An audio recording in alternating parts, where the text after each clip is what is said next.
Second year physics chapter number 13 में 7th lecture study करेंगे, जिसमें हम ओम्स लॉ को देखेंगे कि ओम्स लॉ क्या होता है और इसकी स्टेटमेंट क्या है और इसकी एक्सप्रेशन क्या कहती हैं हमें। ठीक है, तो एक फिजिस्ट थे, जर्मन फिजिस्ट, जिनका नाम था सर जॉर्ज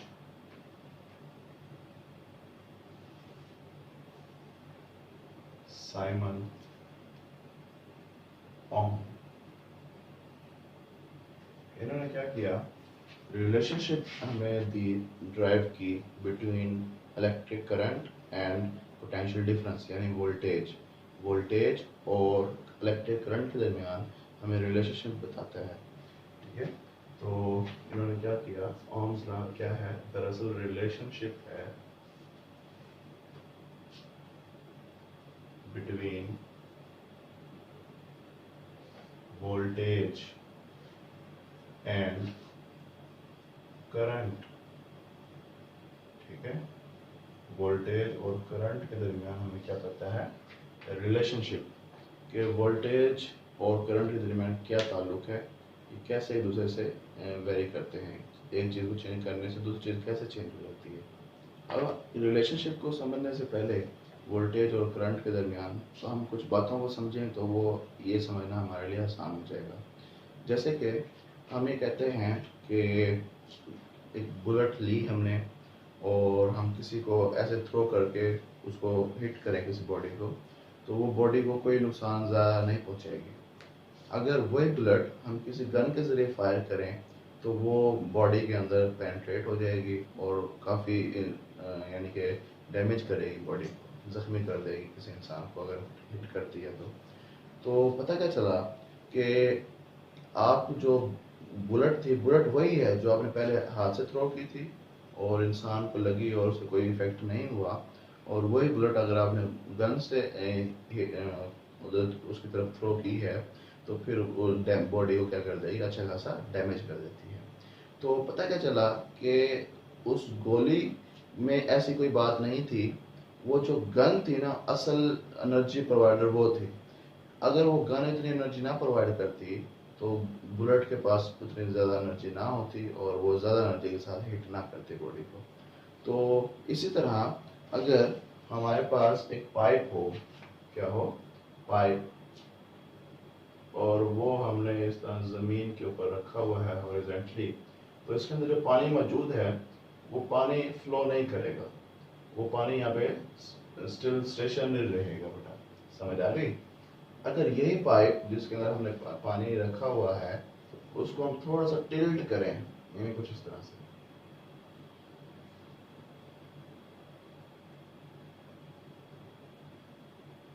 और ये ज़मीन है सरफेस है, तो ज़रा देखो कि ये जो हाइट है h1 और ये हाइट जो है ये h2 है, तो h1 जो हाइट है वो ग्रेटर है h2 से, तो इसमें जो पानी मौजूद था वो पानी क्या होगा, इस तरह इस डायरेक्शन में मूव करना शुरू कर देगा। यानी कि ये जो पोटेंशियल है इस एंड का पोटेंशियल हाई है और इस एंड का जो पोटेंशियल है वो लो है।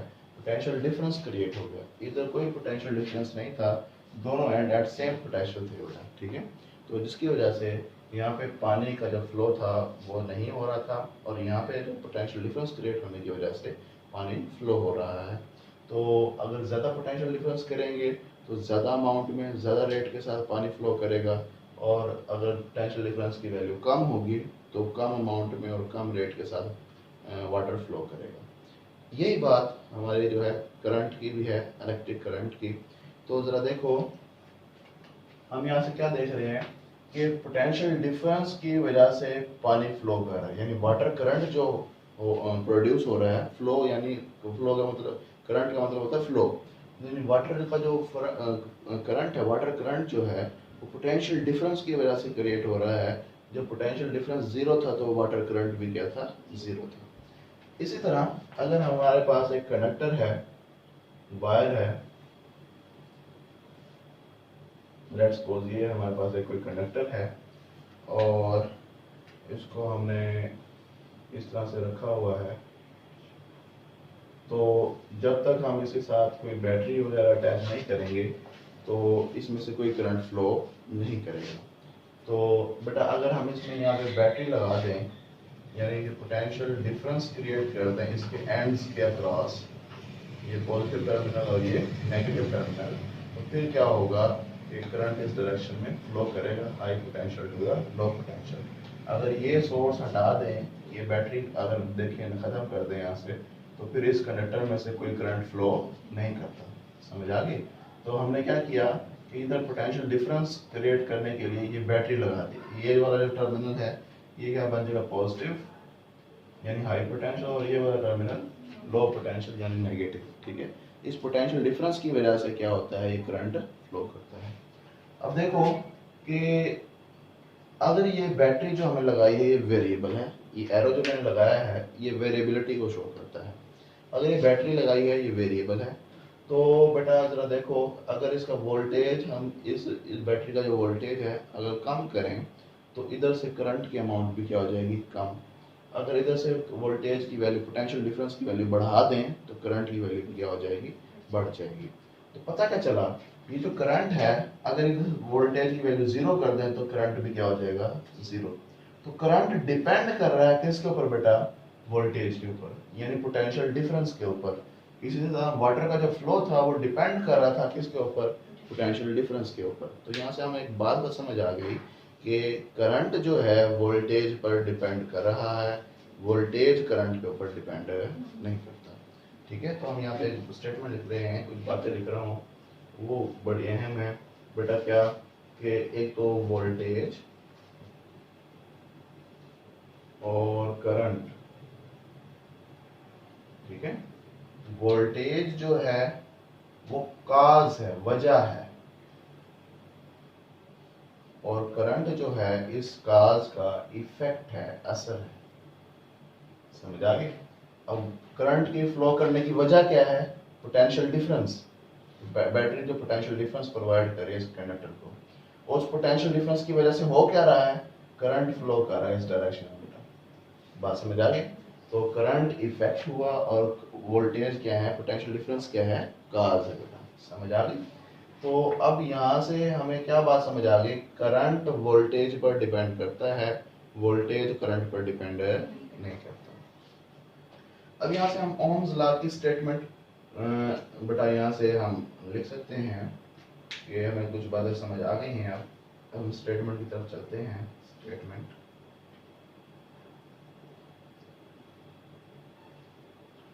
स्टेटमेंट ये कहते हैं बेटा कि अगर आपके पास जो करंट फ्लो कर रहा है थ्रू द कंडक्टर, किसी कंडक्टर में से, ये जो करंट है ये डायरेक्टली प्रोपोर्शनल होता है वोल्टेज के, वोल्टेज का मतलब पोटेंशियल डिफरेंस के, अक्रॉस द कंडक्टर। इस कंडक्टर के अक्रॉस आपने कितना पोटेंशियल डिफरेंस क्रिएट किया है, उस पोटेंशियल डिफरेंस पर ये करंट डिपेंड करता है। कैसे डिपेंड करता है, डायरेक्टली डिपेंड करता है। यानी अगर ये पोटेंशियल डिफरेंस की वैल्यू बढ़ा देंगे तो करंट की वैल्यू भी बढ़ जाएगी बेटा। यानी करंट डिपेंड करता है किसके ऊपर, वोल्टेज के, यानी करंट डायरेक्टली प्रोपोर्शनल है वोल्टेज के।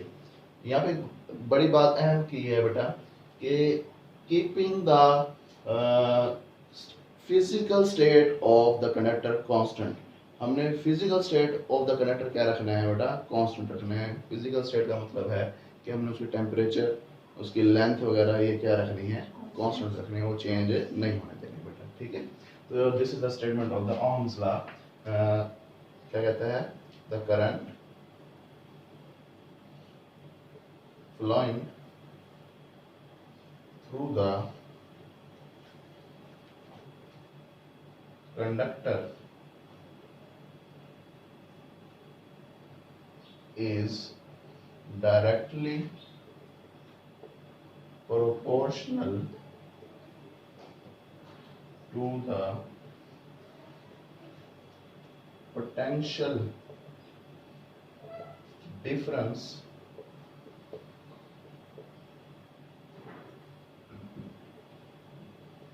across the conductor। ठीक है बेटा, यहाँ तक तो बात की करंट जो फ्लो करता है कंडक्टर में से इज डायरेक्टली प्रोपोर्शनल है किसके, to the potential difference across the conductor. Conductor के अक्रॉस जो आपने पोटेंशियल डिफरेंस क्रिएट किया है उसके डायरेक्टली प्रोपोर्शनल है करंट। अब यहाँ बात करनी है कीपिंग द फिजिकल स्टेट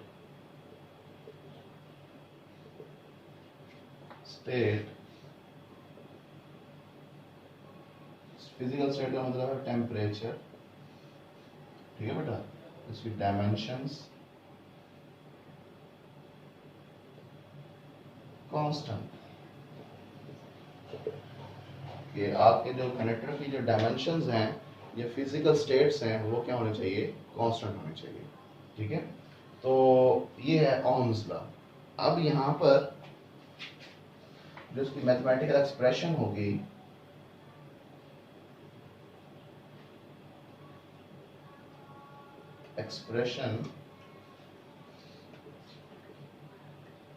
तो वो हमें क्या बताती है जरा देखिएगा।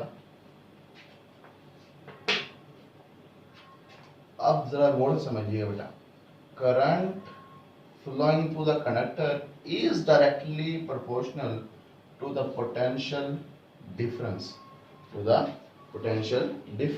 ठीक है। करंट डिपेंड कर रहा है किसके ऊपर, पोटेंशियल डिफरेंस के ऊपर। कैसे डिपेंड कर रहा है, डायरेक्टली, ठीक है। अब जो चीज डिपेंड कर रही होती है उसको लिखते हैं लेफ्ट साइड पे, और जिस पर डिपेंड कर रही होती है उसको प्रोपोर्शनलिटी के राइट साइड पे लिखते होते हैं बेटा, ये बात याद रखनी है। तो हम लिखेंगे आई डायरेक्टली प्रोपोर्शनल है किसके बेटा, वोल्टेज के। अब बुक्स में लिखा होता है V डायरेक्टली प्रोपोर्शनल है I के, तो वो बेटा बात सही नहीं होती। तो बात क्या सही होती है, करंट डिपेंड करता है किसके ऊपर, वोल्टेज के ऊपर, तो I डायरेक्टली प्रोपोर्शनल होगा इसके वोल्टेज के ऊपर, ठीक है। तो जब हम किसी प्रोपोर्शनैलिटी को इक्वलिटी में कन्वर्ट करते हैं तो फिर वहाँ पे हम क्या लेके आते हैं बेटा, एक कांस्टेंट लेके आते हैं। तो ये बन जाएगा I is equal to 1/r, I is equal to 1/r into V, 1/r into V। अब यहाँ से अगर हम इसको मल्टीप्लाई कर दें V को इस 1 के साथ, तो क्या बन जाएगा, I is equal to V/r, I is equal to V/r। बात समझ आ गई। अगर हम यहाँ से V की वैल्यू मालूम करना चाहें तो फिर बेटा क्या बन जाएगा, ये R इधर जाके क्या हो जाएगा, मल्टीप्लाई, तो V is equal to I into R। कोई बात नहीं, समझना है जरा पूछ लो बेटा, आगे समझ। तो ये हमारे लिए करंट का फार्मूला था, और ये हमने वोल्टेज के लिए या पोटेंशियल डिफरेंस के लिए वैल्यू बना लिया। अब ये R क्या है, हम यहाँ पे जो R लेके आए हैं ये क्या चीज़ है यहाँ पे, तो जरा देखो बेटा कि ये जो R है, वेयर, यहाँ लिखता हूँ, where R is the resistance, और R किसके तौर पे आया बेटा, यहाँ पे 1/r कांस्टेंट के तौर पे लिख देता हूँ यहाँ पे। ये प्रोपोर्शनैलिटी कांस्टेंट भी है बेटा, ठीक है। R क्या है, प्रोपोर्शनैलिटी कांस्टेंट है, और इसका नाम क्या है, रेजिस्टेंस, ठीक है। तो रेजिस्टेंस है ये। अब रेजिस्टेंस क्या होती है वो हम देखते हैं कि किसी भी कंडक्टर की रेजिस्टेंस क्या होती है। अब जैसे हम ज़मीन पे मूव करते हैं तो ज़मीन की फ्रिक्शन का सामना हमें करना पड़ता है। ज़मीन हमें अब हमारे मोशन को अपोज करती है, या कोई भी हम हवा में हाथ लहरा रहे होते हैं तो हवा की फ्रिक्शन का सामना करना पड़ता है हमें। इसी तरह जब करंट फ्लो कर रहा होता है, करंट को भी अपोजिशन का सामना करना पड़ता है बेटा। इलेक्ट्रॉन्स फ्लो कर रहे होते हैं, उनके रास्ते में भी रुकावटें होती हैं, तो उन रुकावटों को हम क्या नाम देते हैं बेटा, रेजिस्टेंस का नाम देते हैं। क्या नाम देते हैं, रेजिस्टेंस का। तो अगर हम रेजिस्टेंस की डेफिनेशन करें कि रेजिस्टेंस क्या होती है, it is the opposition offered by the conductor। एक कंडक्टर क्या करता है, ऑपोजिशन ऑफर करता है, यानी कि ऑपोजिशन अपोज करता है किसको, to the flow of current, current के फ्लो को बेटा। बात समझ आ गई कि ये कंडक्टर रेजिस्टेंस कौन प्रोवाइड करता है? कंडक्टर मटेरियल प्रोवाइड करता है, जिस मटेरियल में से करंट क्या हो रहा है? फ्लो हो रहा होता है। तो उस जो ऑपोजिशन जो प्रोवाइड की है कंडक्टर ने, उसको हम क्या नाम देते हैं? रेजिस्टेंस का। क्या नाम देते हैं बेटा? रेजिस्टेंस का। अगर यहाँ से इस फार्मूले से या इस फार्मूले से अगर हम रेजिस्टेंस की वैल्यू मालूम करना चाहें तो बेटा क्या बन जाएगी? आर इधर चला जाएगा, आई इधर आ जाएगा। R is equal to V over I. तो ये रेजिस्टेंस का क्या बन गया? फार्मूला। ठीक है। अब इसी फार्मूले से अगर हम इसका यूनिट डिराइव करें तो रेजिस्टेंस का जो यूनिट होता है, ऐसा यूनिट, वो होगा ओम्स। क्या होगा बेटा? ओम्स, इसके नाम पे। ठीक है। ऐसा यूनिट इज ओम। ओम को बेटा इस तरह से रिप्रेजेंट करते हैं। ओम का सिंबल ये है। ठीक है। तो अगर हम लिखें इसको यहाँ पे, मैं अगर लिखूं कि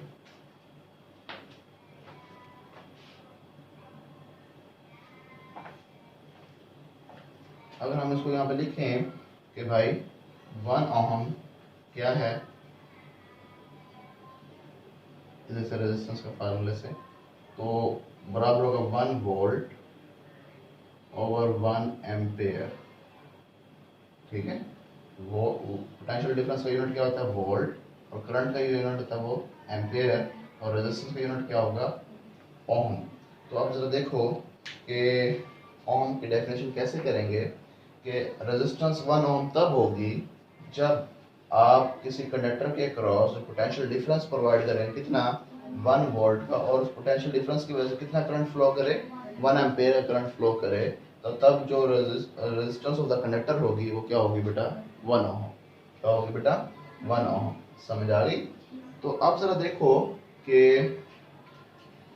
हम ये कहें, चेक करें कि किन किन चीज़ों पर हमारा जो ये रेजिस्टेंस ऑफ द कंडक्टर है वो डिपेंड करती है।